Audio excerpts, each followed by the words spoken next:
que o Bob encontrou pra morar. Afinal, todos, todas, todes precisam de um lar.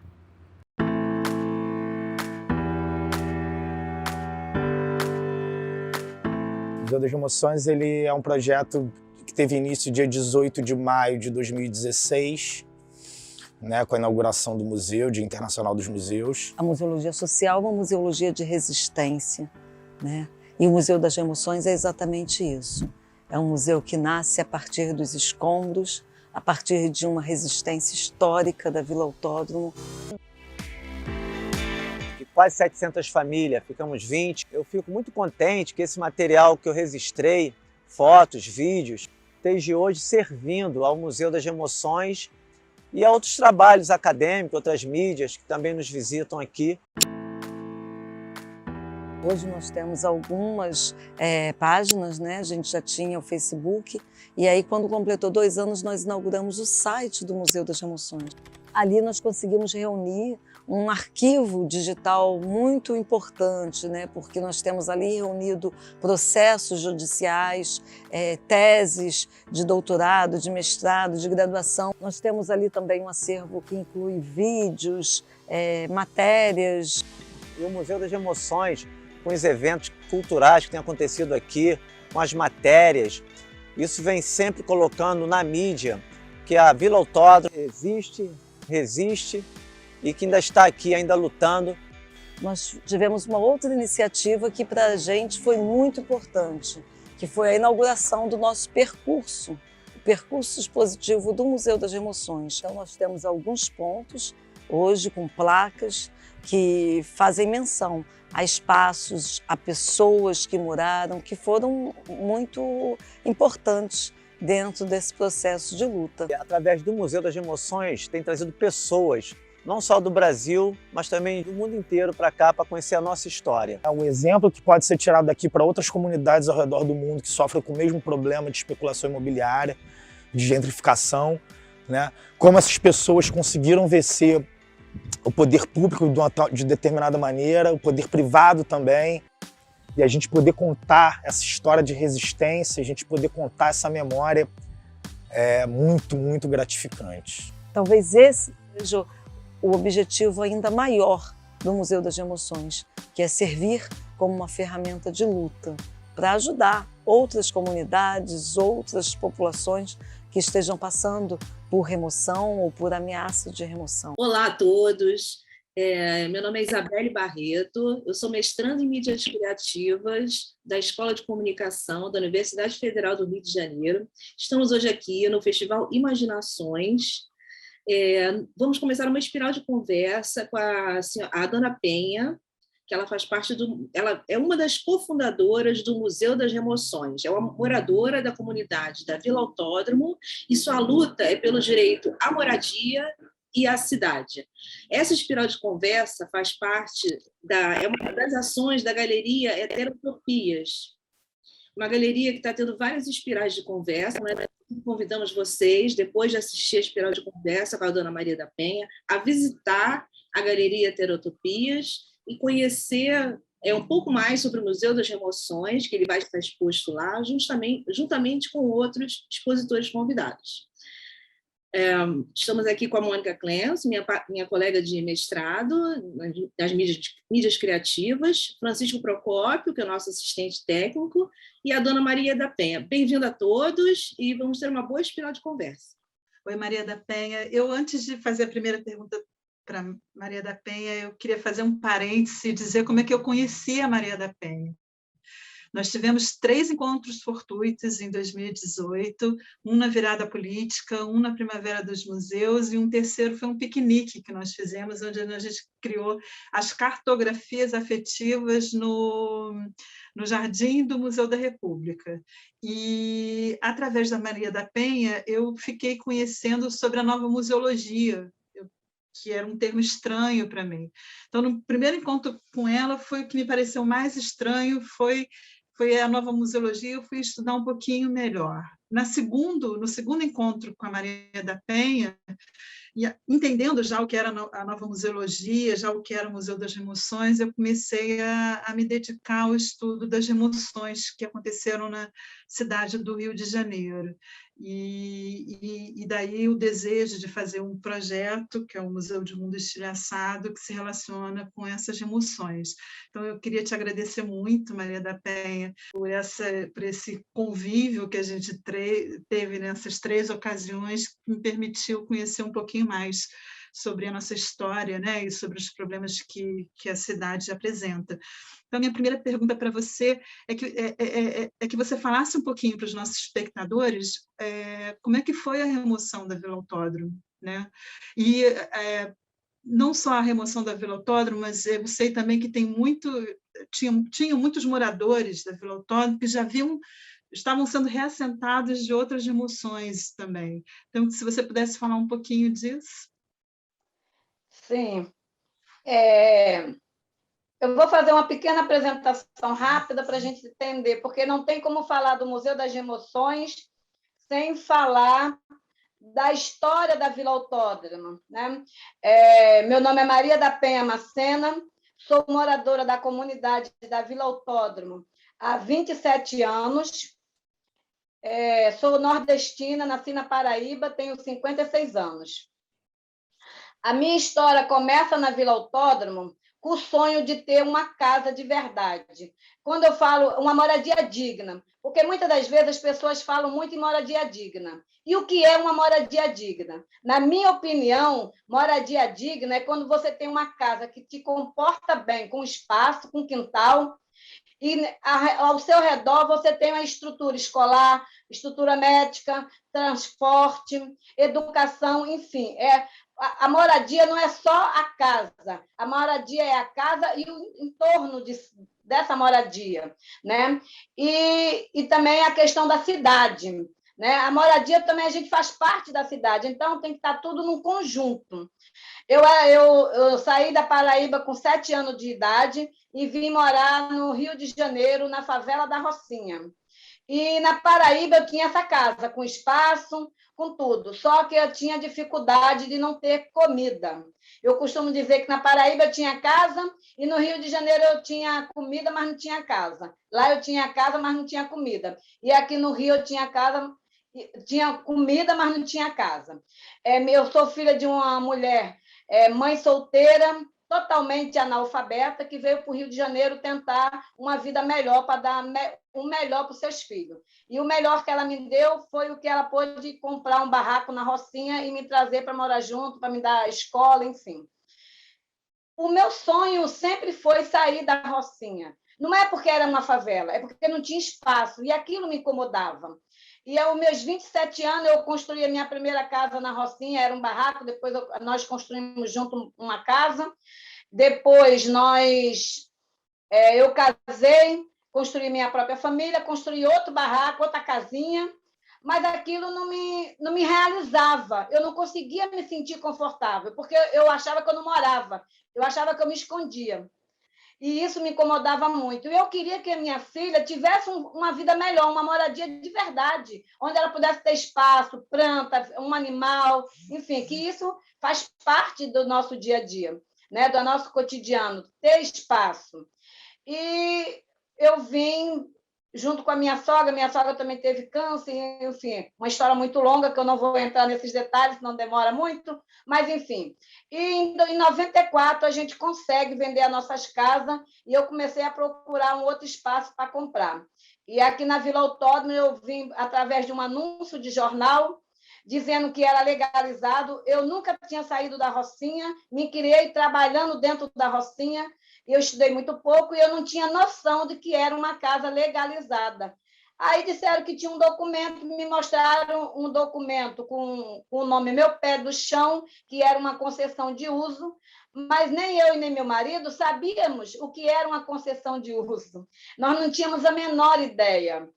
E viemos muito felizes, porque nós encontramos um espaço maravilhoso. Eu fiquei encantada na Vila Autódromo, porque quando eu vim visitar pela primeira vez, eu me dei assim de cara com uma janela maravilhosa. A Vila Autódromo era um espaço tranquilo, tinha pé de fruta nos quintais das casas. A casa que eu vim ver, o terreno, só tinha uma meia água, uma casinha pequena, mas tinha um espaço imenso onde eu construí minha casa. O meu lote que eu consegui aqui na Vila Autódromo era um lote de 300 metros quadrados, onde me comportava a minha família. Eu trouxe junto comigo, veio a minha sogra, nós compramos juntas, vendemos 2 casas na Rocinha para comprar esse espaço. E foi aí que começa a minha história dentro da Vila Autódromo. Era uma comunidade pacífica, tranquila, maravilhosa para se morar. E eu costumo dizer que aqui na Vila Autódromo eu comecei a me enraizar. Aqui começa a minha história de vida como uma cidadã, né? E com 3 meses eu descubro que essa comunidade já tinha sido ameaçada de remoção em 92 e que todo ano vinha essa coisa de que iam tirar a comunidade. Era uma comunidade que já estava assim, resistindo, lutando, já estava na resistência, porque em 92 eu descobri que em 92 já tinham tentado remover a comunidade, e a comunidade ela foi lutando para ficar. Então, foi buscando a Defensoria Pública, a Pastoral de Favela, outros movimentos sociais, algumas mídias alternativas, enfim, já tinha um trabalho de resistência dentro da comunidade. Eu costumo dizer que a luta da Vila Autódromo é uma coxa de retalho. Todo morador botou um pedacinho, construiu um pouquinho. Os presidentes que passaram, enfim, e o apoio. Então, nós fomos, e eu fiquei apavorada logo no começo, eu e minha família, porque tudo que nós pegamos, que vendemos nas nossas casas, nós conseguimos pagar só o terreno. A gente ficou sem nada, só com aquilo ali. E só tinha mais terreno, até a moradia era pequena. Falei para o meu esposo, e agora, o que é que vamos fazer? E ficamos assim, uns 3 meses muito apavorados. Ninguém pode me botar na rua, eu tenho direito a morar. Então, se alguém vier aqui me tirar, eles vão ter que me dar uma outra moradia. É o mínimo. Na rua, ninguém pode me colocar. E nós fomos ficando, porque a gente não tinha para onde ir, e também eu não quis fazer a mesma coisa que fizeram comigo, porque eu vim por um anúncio de jornal. Na verdade, não era uma terra legalizada, né? Ela até porque depois a gente conseguiu a conquista da AES, a Lei Complementar 74, que é uma lei que diz que essa terra aqui da Vila Autódromo é uma terra de AES, que é o direito à moradia popular. Mas essa conquista veio em 2005. Né? Em 90, aí eu fui lutando junto com os moradores, fui conhecendo a história da vila. Em 97, nós conseguimos outra concessão de uso, porque a primeira que nós tínhamos, Meu Pé no Chão, ela só nos dava direito a morar por 39 anos. E a resistência, a luta, os moradores foram atrás, nós conseguimos outra concessão, dizendo que a gente podia morar 99 anos, podendo ser prolongado por mais 99. Então, nós tínhamos direito de morar por 200 anos, que moravam os filhos, depois os netos e os bisnetos, né? Graças a Deus. E aí, continuamos na luta, fui melhorando a minha casa, fui construindo aos pouquinhos, porque pobre vai construindo aos pouquinhos, porque a gente não tem dinheiro. E depois de uns 3 anos, a gente começou a investir no terreno e fomos melhorando, fomos construindo. Em 2016, eu tinha uma casa de 3 andares, na verdade. Né? Embaixo eu tinha a minha casa, em cima eu tinha 3 kitnet e ainda tinha um terraço. Uma casa construída com 125 metros quadrados de construção, onde eu era feliz, onde eu me realizei em termos de tudo.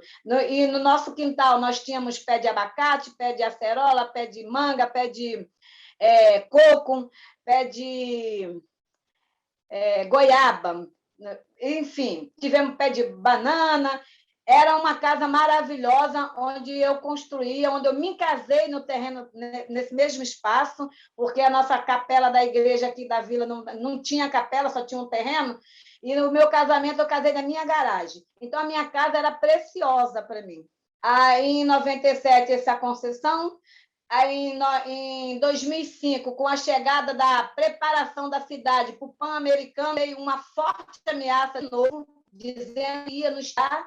e a gente consegue essa lei complementar que diz que a gente podia continuar aqui, então nosso território se torna uma ex, isso foi um ponto muito positivo, e a vila continua lutando, resistindo, buscando apoio, e graças a Deus a gente teve muito apoio.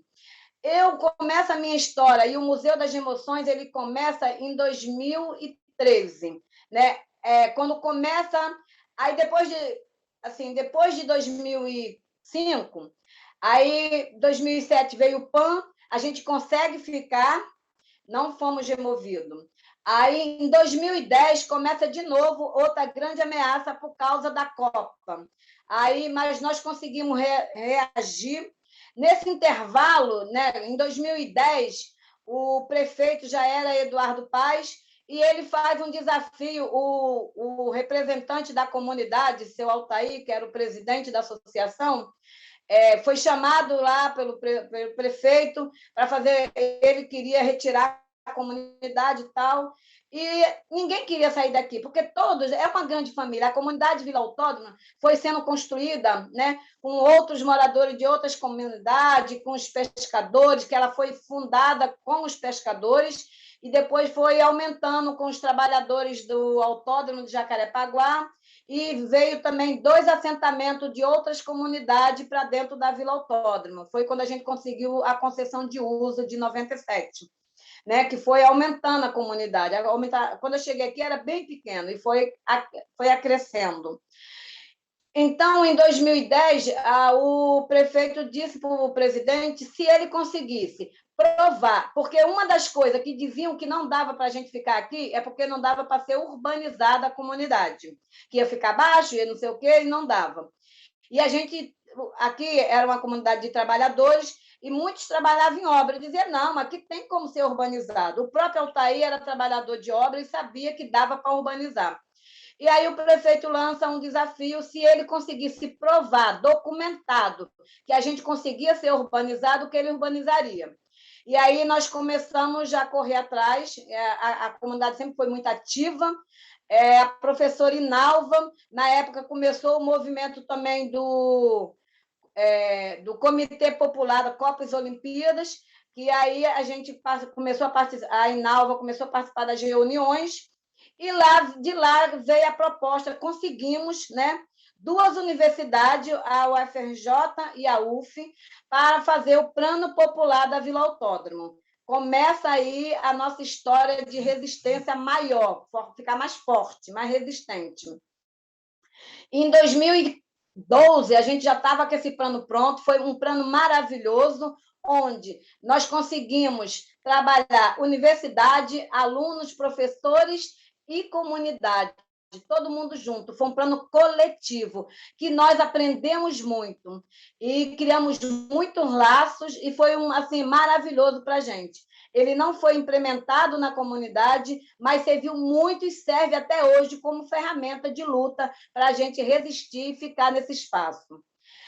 Isso tudo foi aumentando. Em 2014, em 2013, começa a primeira fala do prefeito, de novo nos chamou, dizendo que ia urbanizar a comunidade. Isso foi assim que terminou aquelas manifestações maravilhosas que nós fomos para a rua, em junho de 2013. Em julho, no finalzinho de julho, talvez, o prefeito nos chama o presidente, dizendo que ia urbanizar e que ia deixar a gente. Aí eu começo a entrar nessa história de verdade, começo a fazer mais parte dessa luta, digamos assim. Porque antes eu trabalhava fora, eu ainda trabalhava fora, mas eu só ficava participando das reuniões, eu não fazia parte, nunca fiz parte da associação, eu só era uma moradora comum. E aí me convidaram para participar dessa reunião. O seu Altair levou alguns moradores também, que ele achou que era muito importante ter outros moradores, que é para poder a gente, né, ouvir também, enfim. E nessa reunião o prefeito faz a proposta que vai urbanizar, mas que precisaria das primeiras casas da comunidade. E nós sugerimos que o nosso pessoal das universidades participasse dessa reunião, porque a gente tinha esse plano popular e a gente queria que esse plano popular fosse implementado dentro da comunidade, que ficaria no valor de 13.800.000, a gente já tinha um orçamento, né? E dava para comportar toda a comunidade ficar. Precisaria tirar uma quadra que estava com muita dificuldade, mas mesmo assim a gente conseguiria espaço na própria comunidade, fazendo casa de 2 andares, cada casa com 70 metros quadrados, ou 80, um em cima da outra, de 2, e ainda ficava um quintalzinho, onde podia morar 2 famílias e toda a comunidade ficava ali, né? Mas, infelizmente, o prefeito disse isso com a gente, fizemos 4 reuniões para discutir como ia ser a urbanização, mas na verdade, ele não queria urbanizar a comunidade. Foi como se fosse assim, ele pegou um grupo de moradores para dialogar e botou um grupo de trabalhadores dentro da comunidade com outros moradores que morava numas áreas mais precárias, justamente essa quadra que precisava ser mudada, né? E trabalhou uma moradora que eles conheceram, e, através dela, eles foram fazendo a cabeça, como diz no popular, foram fazendo a cabeça daqueles outros moradores para ir para o Parque Carioca. Em 2011, veio a proposta desses conjuntos do Minha Casa Minha Vida, que fica na Estrada dos Bandeirantes, com o nome Parque Carioca, né? Então, e a comunidade não queria sair. Em 2013, quando o Eduardo faz essa proposta, e aí marca essas reuniões, né, a gente descobrimos que tinha, no término a proposta dele, ele fez, e ele sugeriu da gente ter 1 mês de reunião, né, para organizar a urbanização, para organizar. Só que, na verdade, era uma grande mentira, não ia ter urbanização, ia ter realmente era uma remoção. Só que nós não sabíamos disso. E quando foi em outubro, a gente fez essas reuniões. Quando nós fomos conversar com o pessoal da prefeitura, sem o Eduardo Paz, a proposta que ele tinha, o croquis que ele nos mostra, tirando praticamente toda a comunidade. Só ficaria um miolo, que eles deram o nome de miolo, que seria 2 ruas, né? Mas muito enxugado, saía praticamente quase toda a comunidade. E aí teve várias discussões, foram 4 reuniões e não chegamos a nenhum acordo. E o combinado era que, no final dessas 3 reuniões, a 4ª, o prefeito voltaria e ouvia e ia ver o que tinha sido decidido. Infelizmente, na 4ª reunião, com a presença do presidente, do prefeito, a gente não tinha chegado a nenhum acordo, porque não estava batendo, e aí não conseguimos, né? Porque o que eles nos mostravam não estava de acordo com o nosso projeto. E aí ele falou que ele abriu uma fala dizendo que então queria conversar com toda a comunidade. E ele marca depois uma reunião com a metade da comunidade, sempre para dividir, começa por aí. Aí ele marca uma reunião dentro da própria comunidade, depois ele desmarca, aí diz que essa reunião vai ser no Rio Centro, só que essa reunião do Rio Centro ele manda convite para metade da comunidade e para outra metade não. E aí, nesse dia, já foi um grande conflito, que toda a comunidade queria participar da reunião, claro, porque era as nossas casas que estavam em jogo, é todo o nosso território. Foi muito difícil. Ele fez essa reunião em outubro ainda de 2013, e essa reunião foi assim, começa a destruição da comunidade, porque nessa reunião ele divide a comunidade, né? Ele faz 3 propostas. Quando a gente chegamos lá, alguns moradores já estavam assim conscientes e queriam ir para o Parque Carioca, porque foi um grupo de mais ou menos umas 170 famílias que já tinham sido trabalhadas na mente delas, que elas moravam sem dignidade, que elas moravam mal, e que o Parque Carioca era maravilhoso. E o outro grupo não queria sair de jeito nenhum, que tinha um entendimento, que gostava de morar na comunidade e que queria ficar. e o prefeito faz 3 propostas. Quem quisesse ficar na comunidade ficaria, quem quisesse indenização, outros não queriam nem ficar, ou queria indenização, não queria ir para o Parque Carioca. Quem quisesse ir para o Parque Carioca, ia para o Parque Carioca. Quem quisesse ficar na comunidade ficaria, e quem não quisesse receberia uma indenização. Ao término dessa reunião, a comunidade volta para a Vila Autódromo dividida. Moradores que são amigos, né? Se tornou um mal-estar. E, a partir daí, nunca mais a comunidade foi a mesma. Fevereiro de 2014, começa as primeiras casas da Vila Autódromo a sair. E, de novo, teve alguns conflitos, moradores ficaram contra uns e outros, foi muito difícil as primeiras remoções, dizendo que não queria sair. E eu fui uma dessas moradoras que consegui entender que eu tinha direito a permanecer nessa comunidade e que eu tinha direito à minha casa. E não era justo. A comunidade sempre lutando, buscando apoio, e a defensoria nos auxiliando em tudo que era preciso. Nós descobrimos que a comunidade, eles queriam tirar a comunidade por causa as Olimpíadas foi usada para nos tirar daqui, porque já tem um conceito formado no Comitê Olímpico que quando aonde vai acontecer esse mega evento não pode ter moradia muito por perto, não pode ter árvore por perto, já tem uma receita de bolo, digamos assim, e que o morador não tem direito à escolha, né? Porque eles fazem esses combinados de governos para governos e Comitê Olímpico, mas a população não é consultada. Essa é a grande verdade. Eles nem perguntam se a gente quer aquele evento, o que é errado, né? Que deveria, em qualquer lugar que for acontecer um mega evento, os moradores daquele país, daquela cidade, têm que dar sua opinião. Esse seria o correto. Isso seria democrático. Mas, infelizmente, nós vivemos num país que se diz democrático, mas que, na verdade, a democracia ainda está longe de acontecer. E nós estamos vendo isso aí. Em 2015, a comunidade foi desvaziando, foi ficando esburacada, com muita dificuldade. Eles derrubavam as casas de qualquer jeito, a poeira comia nas outras casas que estavam ao redor. Eles dividiram casa, dividiram família. Enfim, foi assim, nós vivemos momentos aqui muito tristes, muito dolorosos, que eu não desejo que nenhum cidadão passe, porque é muita falta de... Nós fomos verdadeiramente violentada, a comunidade toda.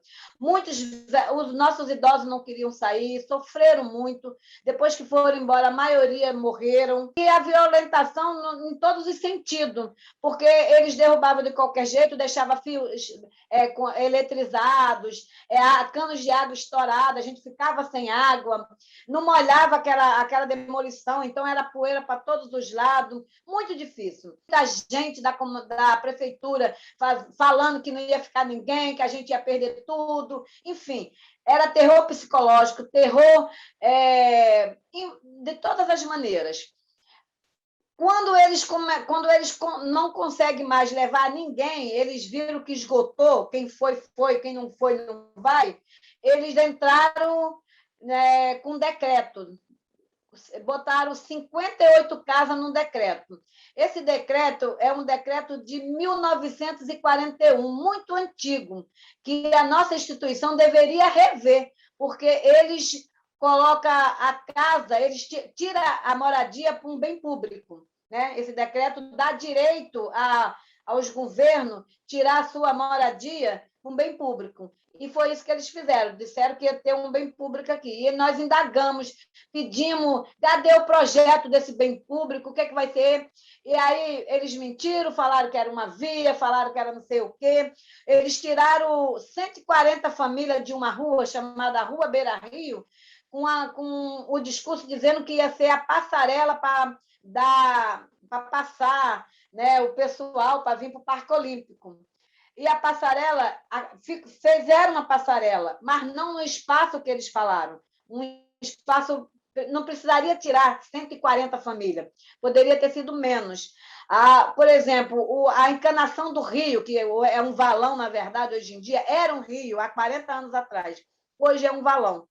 Essa canalização poderia ter sido empurrada mais para a rua. Eles empurraram de propósito para dentro da comunidade, que era para tirar as famílias daquela área, porque essa rua tinha um rio e as famílias moravam numa margem. Mas não prejudicava, dava para continuar morando. Quando eles tiravam as famílias, ia causando muito desgaste para quem ficava. Tinha que ter muita força de vontade, muita coragem para continuar morando aqui, porque casa esburacada, resto de entulhos, resto de tudo, tiraram a nossa coleta de lixo, tiraram o nosso telefone fixo, que toda casa tinha telefone fixo, tiraram os correios, a gente não recebe, até hoje, a gente não recebe correspondência. Agora, a gente está ainda lutando para conseguir ter de volta as correspondências.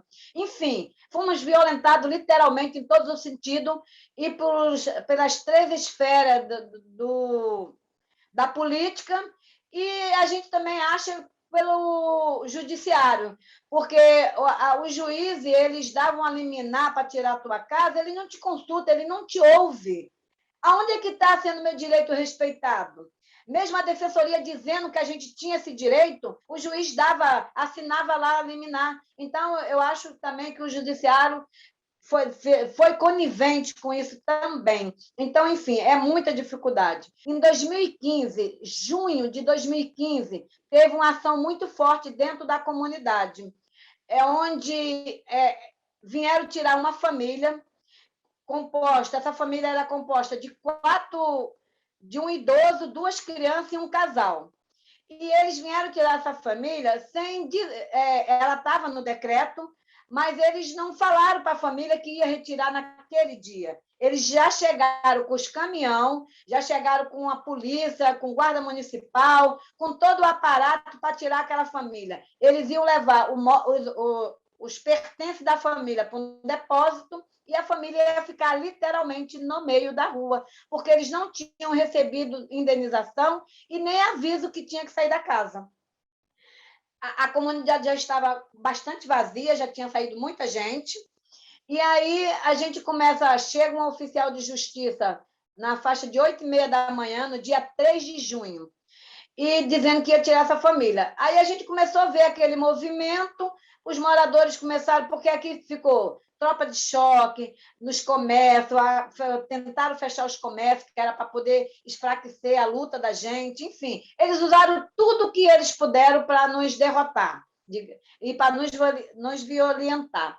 Enfim, aí nesse dia, a gente a comunidade começou a chegar para saber por que tinha tanta polícia naquele lugar, né, ao redor daquela casa, porque tinha tanto caminhão de mudança, e, enfim. Aí nós fomos indagar, fomos perguntar e descobrimos o que era. E aí a gente começamos a falar, não, vocês não podem tirar essa família assim. Vocês não podem botar essa família no meio da rua. Eles têm direito de ir para outro lugar. Vocês têm que dar pelo menos 2 semanas para eles se organizar, arrumar um espaço. E fomos dialogando. De 8h30 até 2h30 da tarde, a gente tentou todo tipo de diálogo que nós pudemos. E, nesse intervalo, nós fomos ligando para a Defensoria Pública, ligamos para os jornais, para todas as mídias que a gente conhecia. Enfim, a gente foi chamando gente, os apoiadores que já faziam um trabalho dentro da comunidade conosco, os universitários. E, quando chegou 2h30 da tarde, a polícia disse que ia entrar, a Guarda Municipal disse que ia entrar na casa e ia tirar a família à força.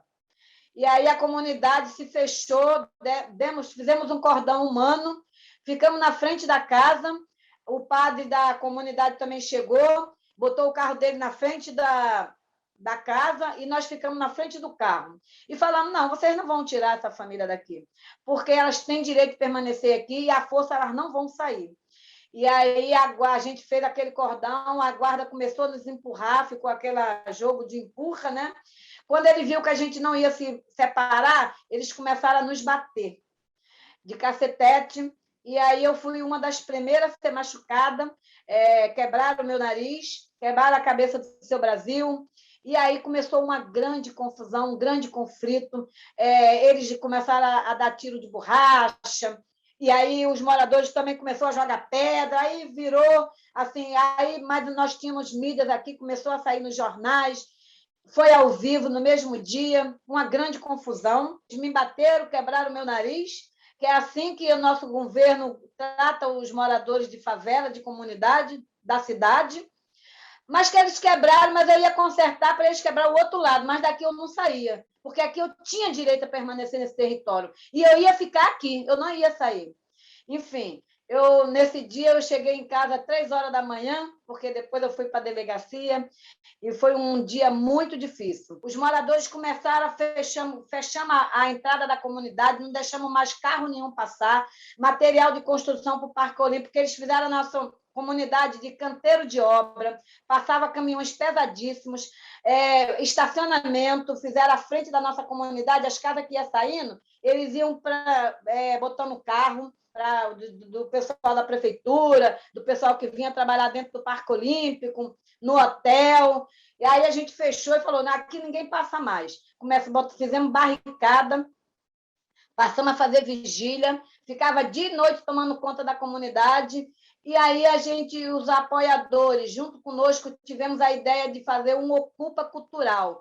A gente começa a se apoiar na cultura, se apropriar da cultura, que foi uma ferramenta de luta que nós encontramos. A gente já tinha um trabalho de fotografar e de fazer algumas pequenas filmagens, porque era uma forma de provar que a prefeitura estava violentando nossos direitos. Já tinha esse trabalho que já fazia um tempo, e junto a gente começou a fazer Ocupa Vila Autódromo. Nosso primeiro Ocupa Vila Autódromo foi, se eu não me engano, no final de agosto, né?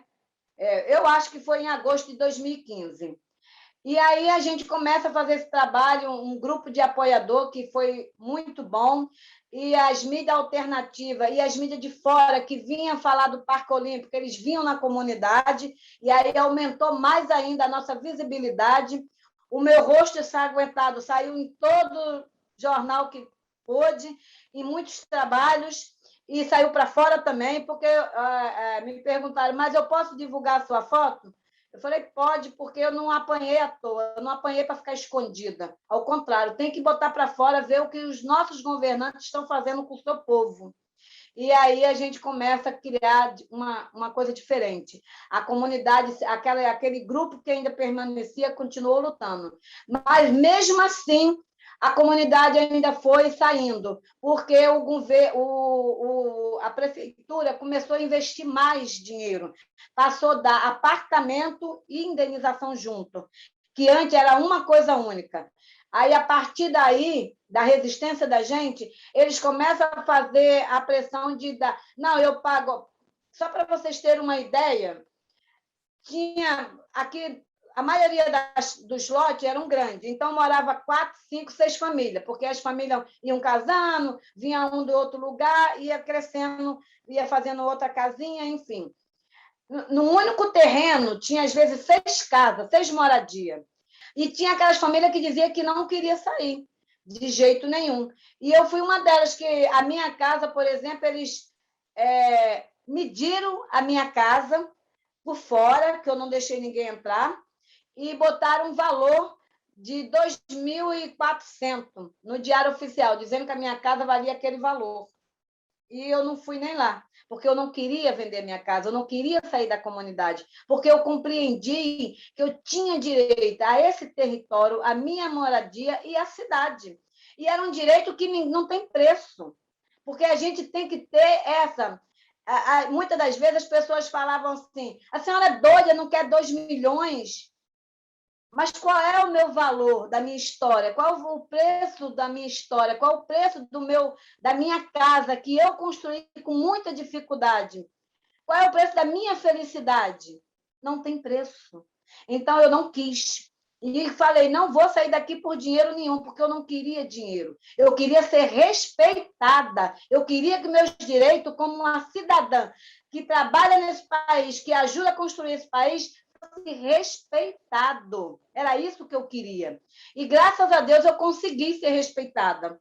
porque eu sofri todas as consequências. Eu fiquei sem casa, derrubaram a minha casa mesmo assim, mas eu consigo ficar aqui. A gente é muito democrático e a gente ouve. Então, sempre que chegava uma proposta, numa reunião, a gente analisava aquela proposta e via se ia ser boa para a nossa luta.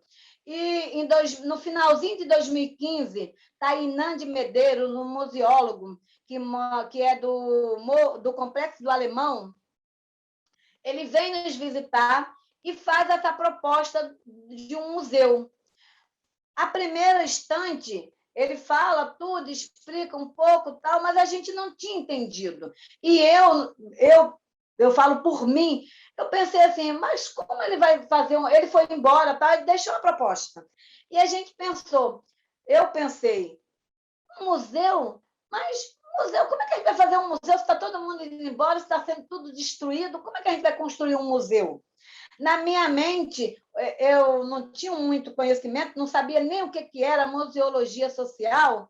Então, eu falei assim, gente, não entendo. Para mim, museu é onde fica a história de quem foi princesa, de quem foi rei, de quem foi um presidente famoso, enfim, quem tinha muita cultura. A gente não tinha cultura, a gente só tinha era luta, muita dificuldade. Como é que ia se construir um museu?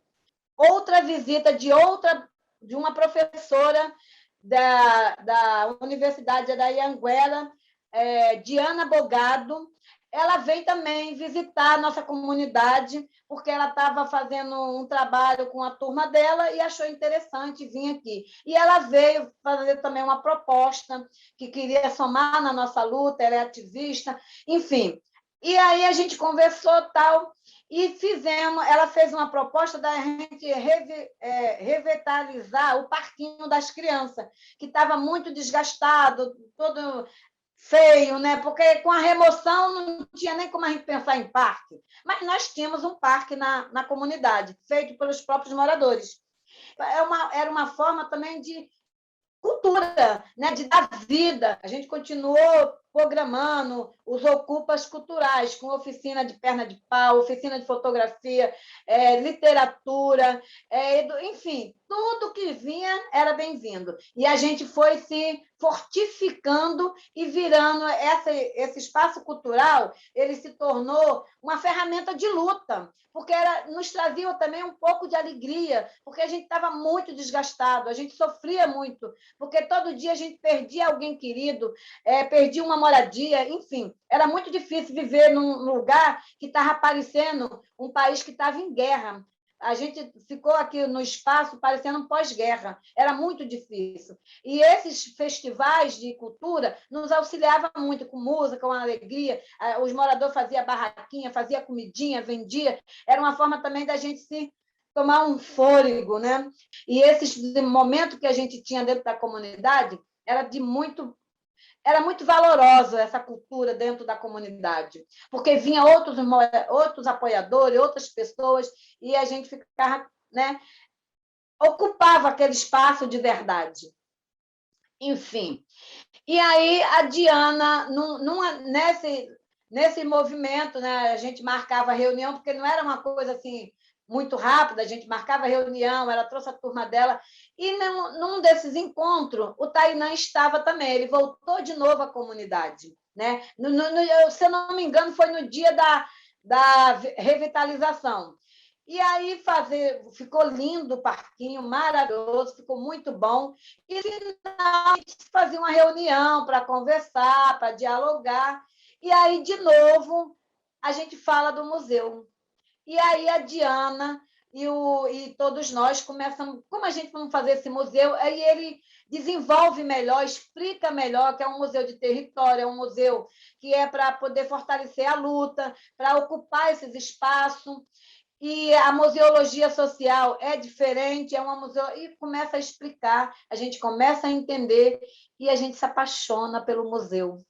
E a gente cria as oficinas de memória, a gente começamos a fazer a partir das memórias das casas que já tinham saído, das famílias, da associação, Enfim, a gente começa a fazer um trabalho de memória e a gente consegue construir. A turma da Diana construiu 7 esculturas, né? Com o passar do tempo, feito com resto de obra, resto de imóvel que ficava na comunidade, tudo que a gente conseguimos, e fizemos 7 esculturas representando alguns pontos específicos que era nosso, que foram destruídos, uma delas foi a minha casa, né, que acabou ficando muito marcada, porque a minha casa ela se tornou um espaço de ocupação até o fim da remoção, ela acabou se tornando um espaço de ocupação. Bem rapidinho, a minha casa foi demolida no dia 8 de março, no Dia da Mulher, de 2016. A minha casa foi demolida, a nossa associação também foi demolida, enfim, acabaram com tudo nosso. Mas a gente, mesmo eles derrubando a minha casa, eu não saí da comunidade, eu deixei meus pertences por lá. Oi. Fala só, por favor, no Dia da Mulher, quando eles resolveram demolir sua casa, onde você estava? Eu estava em casa, eles chegaram 6 horas, mais ou menos 6h15 da manhã, meu esposo estava se preparando para ir para o trabalho, e aí a minha casa já estava muito ocupada, com muito apoiador, porque a minha casa veio outra proposta de fazer um filme de ficção, que foi o filme Mormaço. A primeira parte já tinha sido gravada na segunda-feira, o dia 8 de março foi numa terça-feira, e aí minha casa estava com equipamento foi chegando também o pessoal da filmagem, era um filme bom, grande, então tinha muita gente, e já tinha alguns apoiadores, porque a minha casa já estava sendo prevista para ser derrubada, né? Por causa, a gente sabia que eles iam uma hora ia derrubar, porque eu não aceitei. A prefeitura tentou fazer um faça-acordo comigo, é muito longa a história, mas, enfim, eu estava em casa e eles cercaram a minha casa com mais ou menos 200 guardas, cercaram toda a minha casa e bateram na porta dizendo que eu tinha que sair naquele dia dali. Falei, tudo bem, eu saio, mas ninguém da prefeitura toca em nada que é meu. Eu vou botar todos os meus pertences do lado de fora, porque eu não vou sair de dentro da comunidade. Vocês podem derrubar a casa, mas eu não saio daqui. Eu posso deixar meus pertences do lado de fora. E nesse mesmo dia, eu tinha sido escolhida e convidada para receber uma homenagem da Mulher Cidadã, que todo ano a LERJ faz esse trabalho, escolhe as mulheres de luta, que lutam de alguma forma por direito, a moradia, a cidade e outros direitos, né? Por tudo. E eu tinha sido escolhida para receber ser homenageada, né? Essa homenagem poucas pessoas sabiam, e ia ser à noite. E de manhã eu tive a minha casa derrubada, com meus pertences ficando tudo do lado de fora, o filme não foi interrompido, não pode ser mais lá na minha casa, mas eu consigo botar tudo para fora e carreguei depois para a igreja, né, para a nossa capela que a gente tinha aqui na comunidade, que tem até hoje, mas teve uma família que me acolheu e meus pertences eu botei tudo para a igreja e fui receber à noite a medalha. A medalha não, fui receber a homenagem. Então, o museu ele começa a tomar o corpo dele, a criação dele, ele foi inaugurado no dia 18 de maio de 2016, quando ele fica pronto. As 7 esculturas ficam prontas e a gente faz o primeiro percurso, né, dentro da comunidade, com essas esculturas a céu aberto. E o museu, o nome é Museu das Emoções, e o lema é Memória não se remove. Né? Esse museu ele nasce assim, nesse contexto com 2 propostas: de guardar a memória dos moradores da Vila Autódromo que foram embora, dos que queriam permanecer, e de ser uma ferramenta de luta contra as emoções, porque nós conseguimos entender que Todos temos direito à moradia e à cidade. E o nosso país, os nossos governantes, a prefeitura, eles não respeitam esses direitos. Então, essa ferramenta de luta é muito importante para outras comunidades. Eu queria também lembrar um pouquinho de que no início, assim que inicia os primeiros diálogos da remoção, eles começam também, eles removeram o autódromo de Jacarepaguá. E com a remoção de todas as coisas do autódromo de Jacarepaguá, eles deixaram muitos pneus e eles fizeram uma queima imensa de pneu que prejudicou muito o meio ambiente. E a gente ouve falar tanto no meio ambiente de cuidar, né? Principalmente os órgãos públicos, e eles são os primeiros a queimar pneu e a derrubar árvores. Para vocês terem uma ideia, a nossa comunidade era cercada de árvores. Eles cortaram 540 árvores dentro da nossa comunidade, em todo o redor da nossa comunidade. Foi um grande crime ambiental. E eles diziam que quem poluía como a lagoa eram nós. Eles derramaram muito óleo, não sei de onde a origem que veio, mas nós vimos aqui muito peixe morrendo, muita coisa aconteceu. Foi muito duro essa remoção. E como nossos governantes não respeitam o nosso meio ambiente, se fala muito, mas se faz muito pouco. É isso. Eu queria saber agora como é que na pandemia o museu tem lidado com essa questão. Sim, aí o museu, assim, o Museu das Emoções, ele está sempre em construção, né? Ele é um bebê ainda no mundo da museologia social, ele é um dos últimos. Eu queria falar rapidamente da importância da museologia social, que eu acho muito importante, que ela possibilita, né, as favelas e as comunidades carentes e os periféricos no todo, os trabalhadores dessa cidade, a contar a sua própria história dentro das suas próprias comunidades. Né? Isso é muito importante, porque antes a gente nunca ouviu falar, há 40, 50 anos atrás, o pobre, o favelado, o negro não tinha direito de contar a sua história.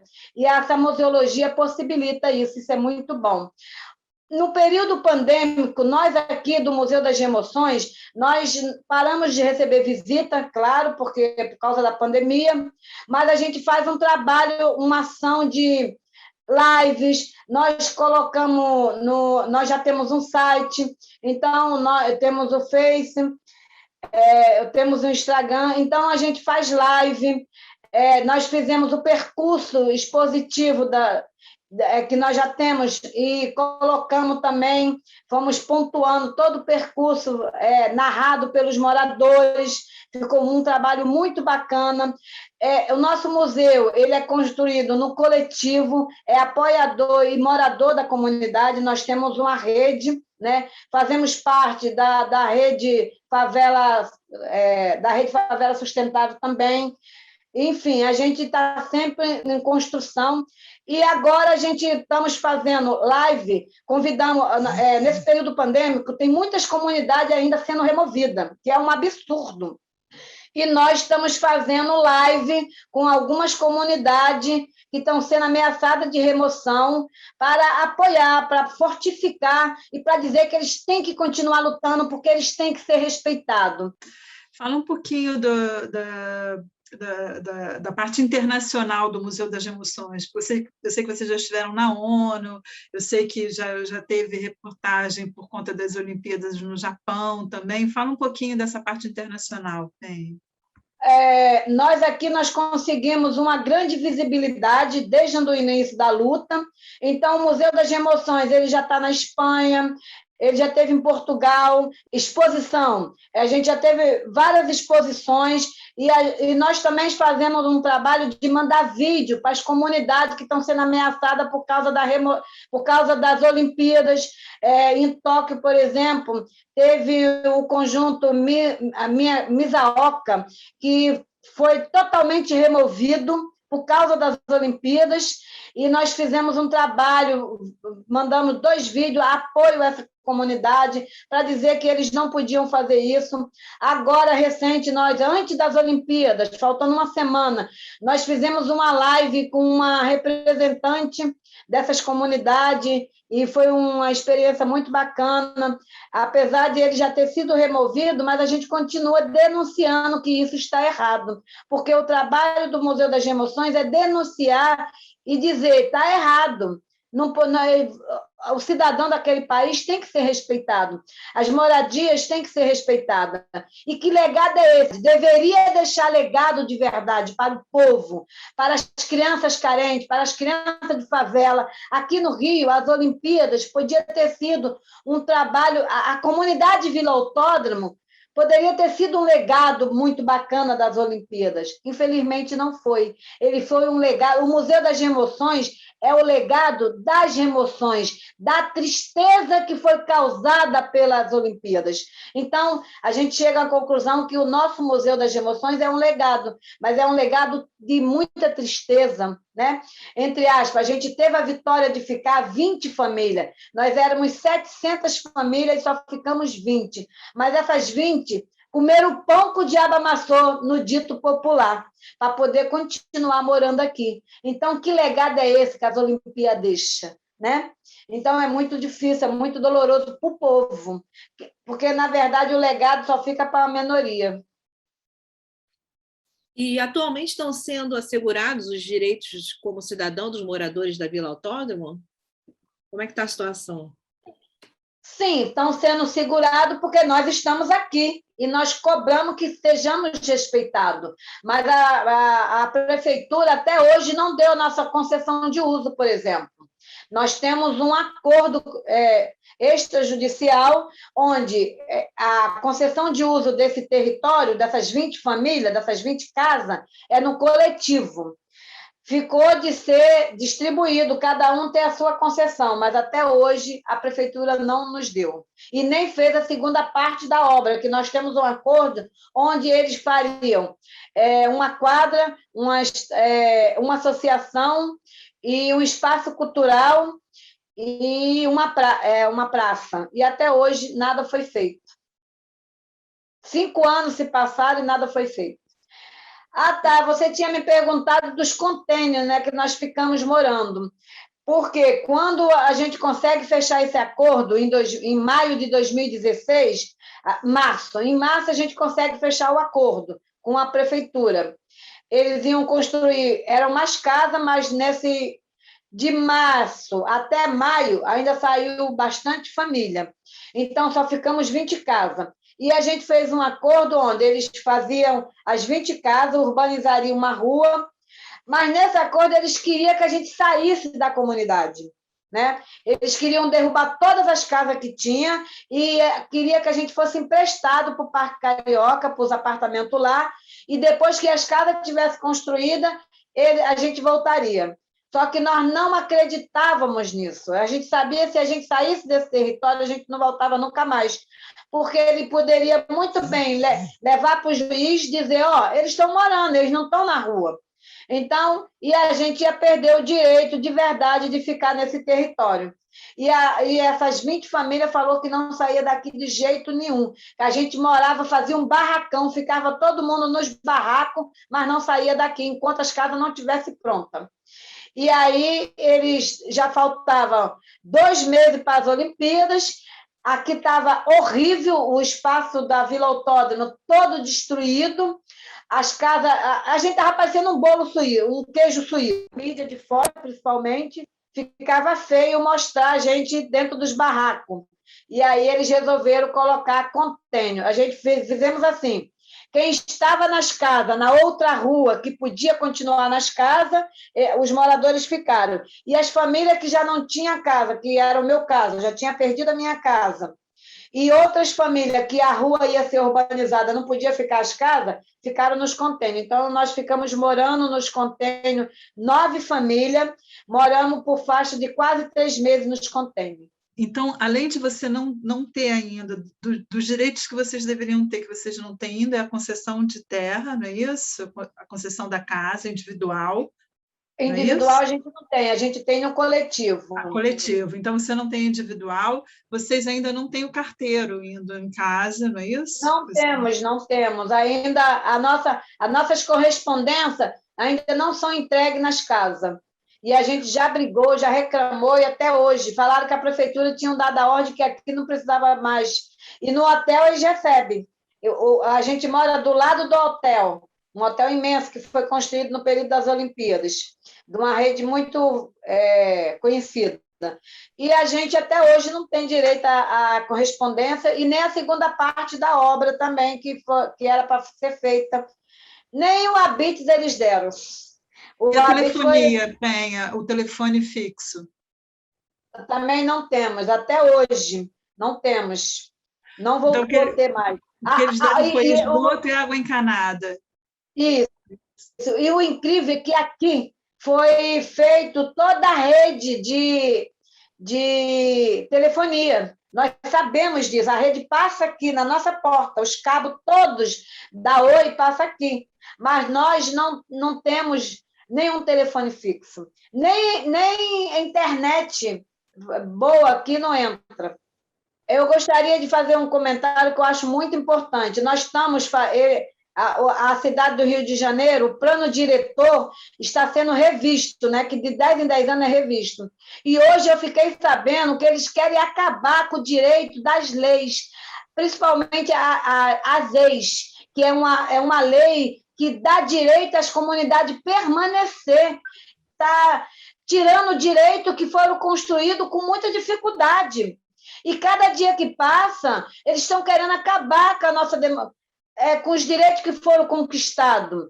E eu acho que assim, é importante a sociedade compreender a importância dessas leis. Né? E a gente só pode fazer um trabalho se a sociedade num todo nos ajudar. Então, eu quero pedir que quem puder participar desse plano, ligar para a prefeitura, dizer que não pode fazer isso, a gente está pedindo socorro. Não pode ter um regresso de direitos.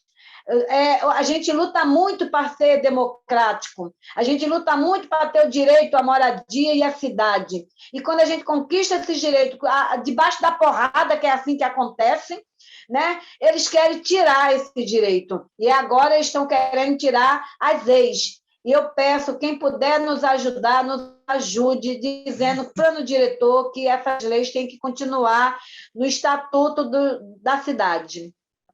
E quero agradecer, né, esse convite, desse trabalho, espero que seja maravilhoso para todos. E é muito importante esse trabalho, porque é uma forma do Museu das Emoções e de outros museus ter voz, ser representado, porque só assim a gente consegue fazer uma democracia de verdade. Nós estamos caminhando para uma democracia, nós não somos democráticos, existe uma falsa democracia. Eu acho que temos muito que trabalhar para ter mudanças, e a gente só faz essas mudanças dialogando e trabalhando no coletivo e no apoio múltiplo, um com o outro. Se cada cidadão se colocar no lugar do outro, eu acho que a gente vai ter um país democrático, um país com mais amor e um país para todo, uma cidade para todo. É isso. E muito obrigada pelo convite. Muito obrigada, Penha. Foi ótimo. Ai, que bom. Eu quero agradecer a sua presença, dona Maria da Penha. A espiral de conversa foi ótima. E agradecer também ao Francisco Procópio, o nosso apoio técnico. E dizer para todas as pessoas que estão nos assistindo que a espiral de conversa vai estar disponível no dia 28 de agosto. E Estaremos no Festival Imaginações, dia 28 e 29 de agosto, com a Galeria Heterotopias aberta, e o Museu das Remoções fará parte, será um dos expositores convidados da Galeria Heterotopias, da qual eu e Mônica somos as curadoras, e aguardamos a visita de todos vocês lá para conhecer um pouco mais do Museu das Remoções e os outros expositores convidados. Obrigada novamente, Dona Maria da Penha, e até breve no Festival Imaginações.